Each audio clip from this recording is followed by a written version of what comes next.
Hello guys, magandang hapon, si Bossing Buso. By the way, ngayon may nagpaayos sa akin ng sasakyan ng pangalan Jeepney. Jeep na sasakyan, model 2015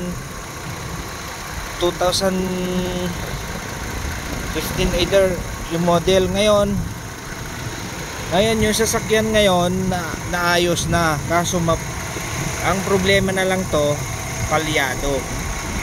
So, yan guys. Ngayon ginawa ko, lininis ko yung throttle body.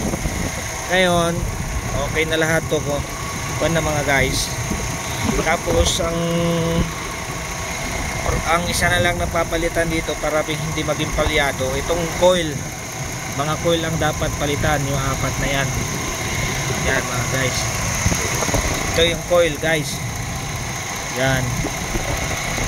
Mga coil, palitan yan mga coil nya para maging maayos na yan guys. Yan, malinis na rin ang terminal, dalawa dito, lininis ko na rin mga guys. Please don't forget to watch my YouTube channel and click and subscribe naman dyan para makapagbigay po ako sa inyo ng konting ideya sa mga sasakyan. Salamat sa Bossing Buso.